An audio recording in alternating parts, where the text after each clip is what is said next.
नमस्कार, कैसे हैं आप? उम्मीद करती हूँ स्वस्थ मंगल होंगे। दोस्तों, आज का जो समय है ना, वो प्रदूषण युक्त समय है। वातावरण में तरह तरह के प्रदूषण फैल रहे हैं, जिससे हम और आप भी अछूते नहीं हैं।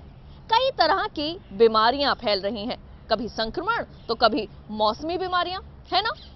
संक्रमण, आज मैं आपको संक्रमण से ही होने वाली बीमारियों के बारे में बताऊंगी, जिससे हमारा नाक, कान और गला सबसे ज्यादा प्रभावित होते हैं।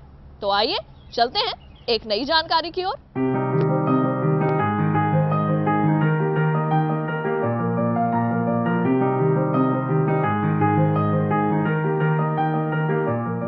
नाक, कान और गला चेहरे के ही अंग हैं, लेकिन इन सभी अंगों की कार्यप्रणाली अलग अलग है। शरीर के सभी अंगों की तरह इनका अपना महत्व है। इन अंगों से सारे शरीर की कार्यप्रणाली नियंत्रित होती है। अगर ये स्वस्थ रहें तो शरीर भी स्वस्थ रहता है। गौरतलब है कि जब कभी बाहरी कण हमारे शरीर में दाखिल होते हैं तो ये हमारे शरीर की प्रतिरोधक प्रणाली को संवेदनशील बना देते हैं। दोबारा ये शरीर में दाखिल होते हैं तो पहले से संवेदनशील प्रतिरोधक प्रणाली इनसे प्रतिक्रिया करती है, जिसे एलर्जी कहते हैं। देखिए, इस मौसम में फूलों के पराग और फूलों के जो कण होते हैं वो हमारे वातावरण में फैल जाते हैं। इस समय क्योंकि बसंत ऋतु का मौसम चल रहा है और ये सब चीज़ें निकल के हमारे वातावरण में फैल जाती हैं और हमारे नाक के थ्रू ये गले में और कान में चली जाती हैं, जिससे कि संक्रमण भी साथ साथ फैल जाता है। मौसम के बदलने पर पराग, जैसे फूलों और पौधों का पराग से, और दूसरी हमेशा रहने वाली एलर्जी जो धूल, मिट्टी, सिगरेट के धुएं, साबुन, टूथपेस्ट, कॉस्मेटिक्स आदि से होती है। इससे नाक में खुजली, ज्यादा छींके आना, नाक बहना या बंद रहना, सूंघने की शक्ति कम हो जाना आदि। इसी तरह गले की एलर्जी खाने वाली चीजों से होती है। इसमें गले में खारिश तो होती ही है, घुटन, सूजन व निगलने में भी तकलीफ होती है। देखिए, गले की एलर्जी सबसे पहले हमारे रेस्पिरेटरी सिस्टम में जाती है। जो हमारे नाक के थ्रू झिल्ली होती है नाक के अंदर, उस झिल्ली से हमारे रेस्पिरेटरी सिस्टम यानी कि लंग्स में चली जाती है। लंग्स से पहले ट्रैकिया होता है, विंड पाइप कहते हैं। इस विंड पाइप में एलर्जी पहुंच जाती है और उसके ऊपर साइनसेस होते हैं, साइनस के अंदर एलर्जी पहुंच जाती है और तीनों जगह ये एलर्जी मिलके और सिक्रीशन को बढ़ा देती है, जिससे कि नाक से और गले से पीला पीला पदार्थ निकलने लगता है। यहाँ तक कि कभी कभी सांस लेने में भी तकलीफ हो जाती है। हालांकि एंटी एलर्जिक दवाइयाँ रोगी को तो ठीक कर देती हैं, परंतु आगे जाकर रोगी को दोबारा एलर्जी हो सकती है। इसके लिए एलर्जी के कारणों का पता लगाने के लिए एलर्जी पैनल टेस्ट कराना पड़ता है। जी हाँ दोस्तों, एक बात बताऊं आपको, जब तक हमारा कान, गला और नाक सही से कार्य करते हैं, तब तक हमें समझ नहीं आता कि ये भी हमारे शरीर के अभिन्न अंग हैं। आमतौर पर कान में दर्द संक्रमण की वजह से होता है, लेकिन बदलते मौसम के साथ साथ गला खराब होना, सांस का उखड़ना, बार बार सर्दी जुकाम होना, ऐसी शिकायतें तो होती ही हैं, लेकिन साथ ही कभी कभी टॉन्सिल भी बढ़ जाता है। तो आइए आज जानते हैं कि नाक, कान और गले का आपस में क्या संबंध है। कान, नाक और गला अंदर से आपस में जुड़े हुए हैं। यही कारण है कि एक जगह की बीमारी आसानी से दूसरी जगह पहुंच जाती है। जैसे गले, दांत या जुबान की बीमारी का दर्द कान में होता है, नाक, कान और गले से संबंधित बीमारियां पूरे शरीर पर खराब असर डालती हैं। जैसे जुकाम होने से सर में दर्द, पढ़ते समय आंखों से आंसू आना, किसी काम को करने में मन न लगना आदि समस्याएं पैदा हो जाती हैं। हमारे नाक, कान और गला तीनों आपस में जुड़े हुए हैं। नाक और गला तो हमारे पिछले हिस्से से जुड़े हुए हैं। कान हमारा यूस्टेशन ट्यूब से जुड़ा हुआ है। एक ट्यूब होती है जो कान और नाक को कनेक्ट करती है, जिसको यूस्टेशन ट्यूब कहते हैं। बच्चों में ये ट्यूब बड़ी होती है और खुली होती है और स्ट्रेट होती है, यानी कि सीधी होती है। यानी कि बच्चों में इसका कनेक्शन बड़ा होता है, कान और नाक का जो यूस्टेटर ट्यूब का कनेक्शन होता है वो बड़ा होता है, इसलिए जो भी इन्फेक्शन हमारे बच्चों के नाक में जाता है वो फौरन कान में चला जाता है बच्चों में। अगर बच्चे का गला बार बार खराब होता है, खासकर टॉन्सिल, तो ये बच्चे के सामान्य शारीरिक विकास में बाधा उत्पन्न करता ही है। साथ ही ये दिल की, जोड़ों और गुर्दे की बीमारी भी पैदा कर सकता है। कान बहने की बीमारी खासकर ग्रामीण क्षेत्रों में बहुत ज्यादा है। इस बीमारी के साथ बड़ा दुर्भाग्य ये है कि इसमें दर्द नहीं होता है। इसी कारण मरीज इसके इलाज में लापरवाही करते हैं। कभी कभी ये बीमारी बड़ा रूप धारण कर लेती है। आजकल के मौसम में जैसे हम देखते हैं कि ग्रामीण क्षेत्र में किसान भाई हमारे खेतों में काम करते हैं, तो उस समय जब खेतों में काम करते हैं तो फसल जो होती है उसके परागकण, और जब ये खेतों की थोड़ी कटाई चलती है उसकी डस्ट और साथ में जो फंगस होती है ये बहुत सक्रिय होती है। मैं किसान भाइयों को कहूँगा कि इस समय जब वो खेतों में काम करें नाक और मुंह पर कपड़ा बांध लें, वरना उनके नाक के और गले के अंदर वो परागकण और जो खेतों की जो धुआं है वो सब उनके गले में चला जाएगा और नाक में चला जाएगा और वो एलर्जी पैदा कर देगा। एलर्जी पैदा करेगा तो उससे जो टिश्यू डैमेज हो जाते हैं, यानी कि जो हमारे नाक के जो झिल्ली होती है वो खराब हो जाती है और फिर उससे संक्रमण यानी कि इन्फेक्शन हो जाता है। हालांकि बच्चों या शिशुओं के कान में दर्द का सबसे आम कारण इन्फेक्शन या कोल्ड है, लेकिन कुछ अन्य कारणों से भी कान में दर्द की समस्या हो सकती है। बच्चों में कान के दर्द की समस्या तब होती है जब कान की नलिका कॉटन या किसी तेज चीज से साफ करने पर उत्तेजित हो जाती है। कई बार साबुन या शैम्पू के कान में रह जाने से भी कान में दर्द होने लगता है। ये बीमारी दूसरी जगह खांसने से, छींकने से या एक दूसरे से, मान लीजिए किसी को नाक का इन्फेक्शन है, वो मान लीजिए नाक साफ करता है अपना, तो हाथ में उसके इन्फेक्शन ये कीटाणु लग जाते हैं। हाथ मिलाने से और एक दूसरे से बातचीत करने से, भीड़ भाड़ इलाके में जाने से, एक दूसरे से खांसने से ये बीमारी बहुत जल्दी से फैलती है। इसलिए जब ये किसी को प्रॉब्लम हो तो मैं कहूँगा कि दूर रहें, भीड़ भाड़ इलाके में ना जाएं, और इसलिए जब खांसें तो मुंह पर रुमाल या कपड़ा रख लें और अपने नाक और मुंह को काम करते वक्त बंद रखें या मास्क लगा के रखें।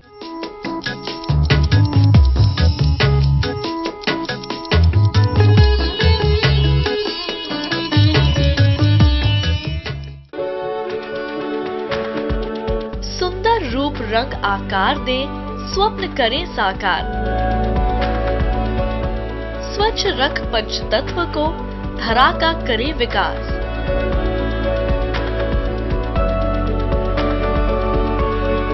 देखिए प्रकृति की ओर, हर गुरुवार सुबह 9:30 पर। कहाँ चलेगी शीतलहर, कहाँ पड़ेगी बर्फ, किधर गरजेंगे बादल, कहाँ खिलेगी धूप, किस इलाके पर है तूफान का साया और कैसे करें खेती। मौसम के बदलते मिजाज में देखिए मौसम खबर, रोजाना सुबह 8:30 बजे और 10:30 बजे डीडी किसान पर।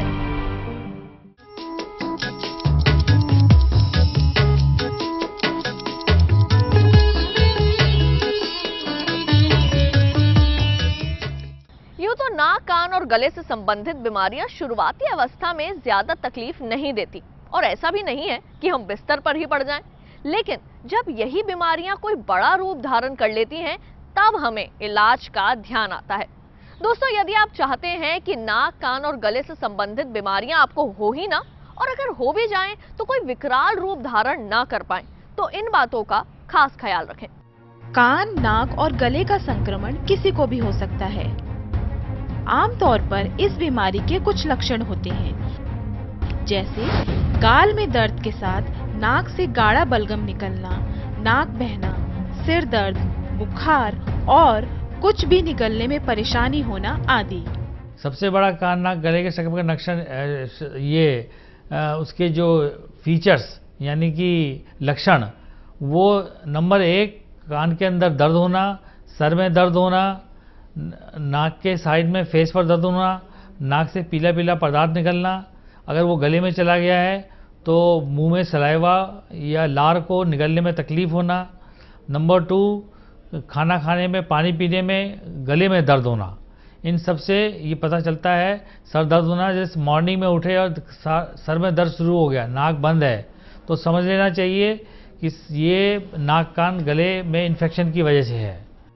कान में ठंड लगने, कान को बार बार कुरेदने, पानी के अचानक पर्दे पर चले जाने, चोट लगने, कान में मैल हो जाने, में सूजन हो जाने, चर्म रोग आदि कारणों से कान में असहनीय दर्द हो जाता है। समझदारी इसी में है कि आप सामान्य तौर पर कान को स्वयं न साफ करें, किसी विशेषज्ञ से ही साफ कराएं। कान में गर्म तेल कभी न डालें, इससे कान के अंदर का नाजुक भाग जल सकता है और पर्दे को भी नुकसान पहुंच सकता है।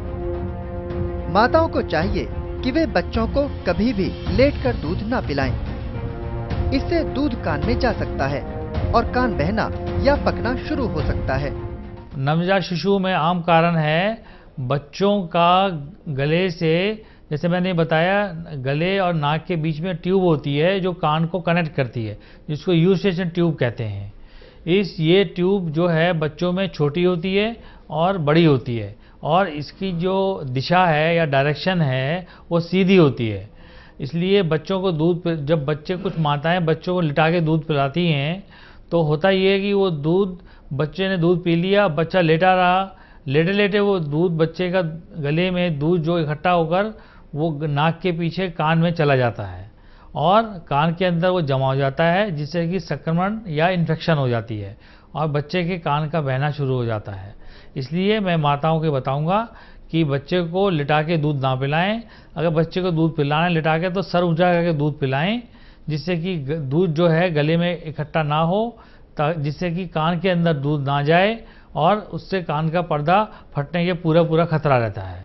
कान में दर्द तब होता है जब कान के मध्य से लेकर गले के पीछे यूस्टेचियन ट्यूब अवरोध हो जाती है। यूस्टेचियन ट्यूब कान के बीच तरल पदार्थ का उत्पादन करता है, इसलिए इसके अवरोध होने पर तरल पदार्थ का निर्माण अधिक होने से ये कान के पर्दे पर दबाव डालकर कान में दर्द का कारण बनता है और तरल पदार्थ का निर्माण संक्रमित होकर कान में संक्रमण का कारण हो सकता है। जैसा कि यूस्टेचियन ट्यूब के बारे में जैसा मैंने बताया, ये ट्यूब होती है जो हमारे कान को और गले और नाक को कनेक्ट करती है।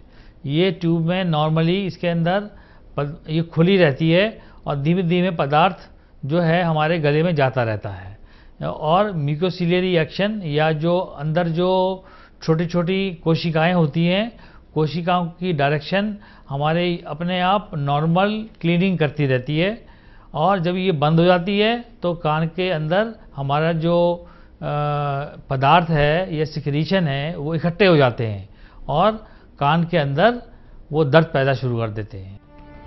साइनस माथे, नाक हड्डियों, गाल और आंखों के पीछे खोपड़ी में पाया जाने वाला हवा भरा एक खाली स्थान है।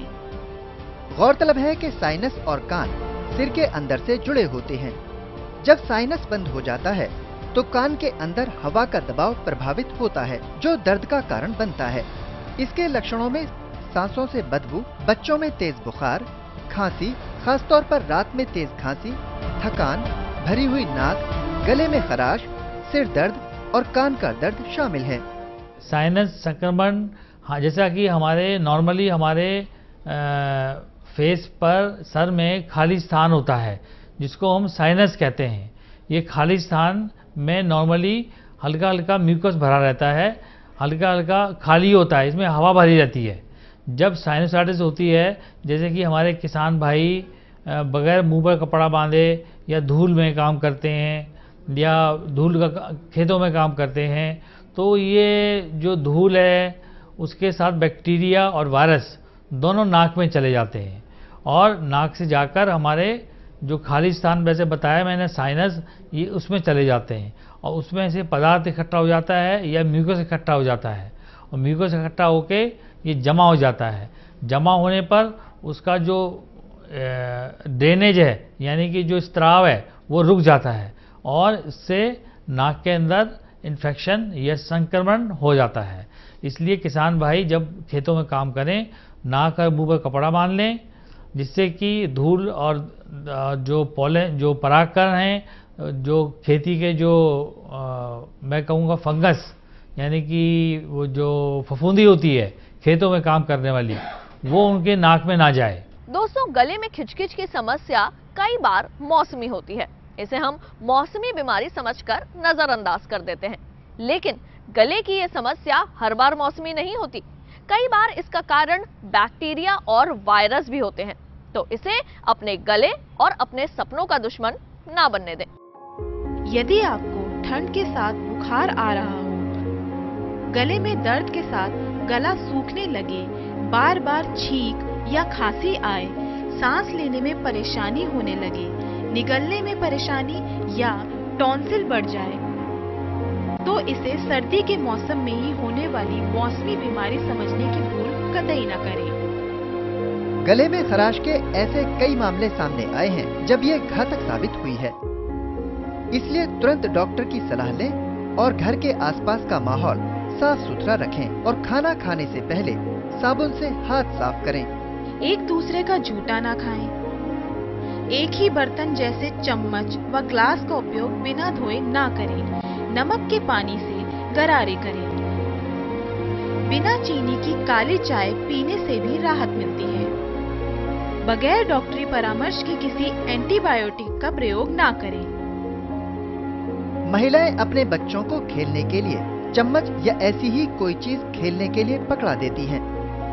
बच्चे जब उसे मुंह में डालते हैं तो उन्हें कई बार मुंह में चोट लग जाती है और यही चोट संक्रमण का रूप ले लेती है। अगर दूसरे बच्चों की यूज चम्मच अगर एक नॉर्मल बच्चे के अंदर डाल दी गई हो मुंह में, तो वो इन्फेक्शन एक दूसरे बच्चे से या बड़े से भी झूठी चम्मच है या उस झूठी चम्मच का जो इन्फेक्शन है, संक्रमण है, वो बच्चे में चला जाता है और उससे इन्फेक्शन फैल जाती है। तो बच्चों को खासकर ध्यान रखें।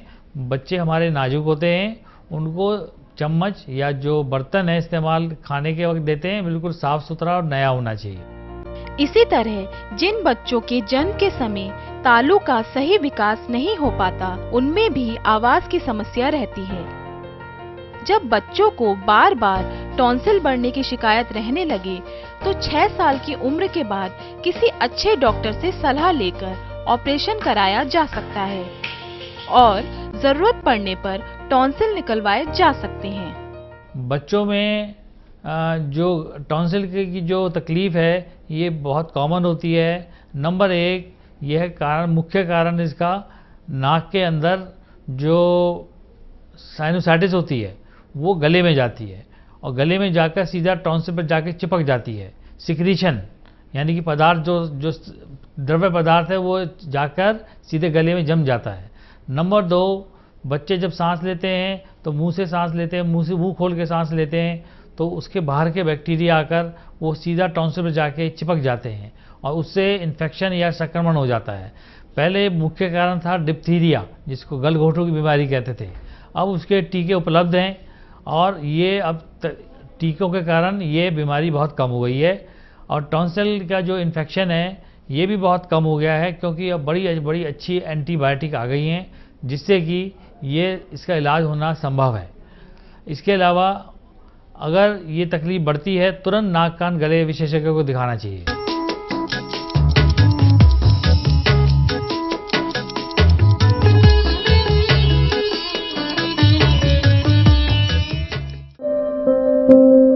ये कामयाबी है अन्नदाता की।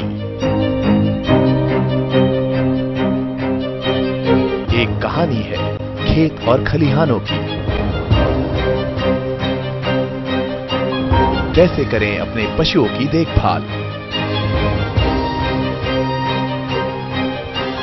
जानिए गांव-गांव के किसानों का हाल। देखिए गांव किसान, सोमवार से शुक्रवार दोपहर 12 बजे।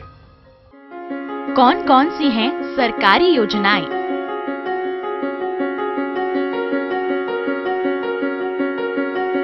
कैसे उठाएं इनका लाभ? जानिए अपने गांव का हाल। देखिए चौपाल चर्चा, सोमवार से शुक्रवार सुबह 9 बजे।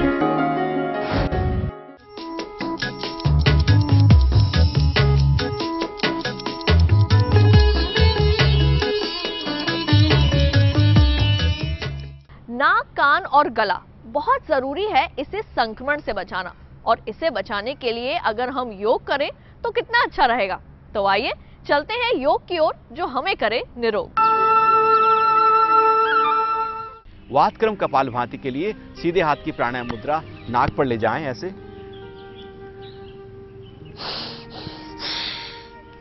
जल्दी जल्दी श्वास को भरना है और दूसरी नाक से निकालना है। तो स्टार्ट करेंगे लेफ्ट से श्वास निकाला, लेफ्ट से भरा, लेफ्ट को बंद किया, राइट से निकाल दिया, राइट से भरा और लेफ्ट से निकाल दिया। तो बार बार ऐसे ही करते रहेंगे।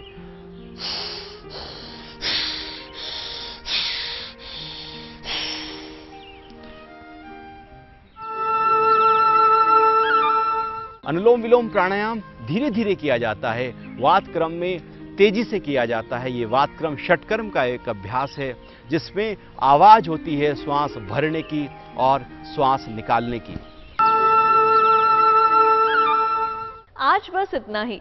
उम्मीद करती हूँ कि चेहरे के ये अंग, नाक, कान और गला, इनके बारे में आज आपने काफी कुछ जाना और सीखा होगा। अपना ख्याल रखिएगा और अपने बच्चों का भी। मुझे दीजिए इजाजत, अगले सप्ताह फिर मिलूंगी और पूछूंगी आपसे कैसे हैं आप। नमस्कार।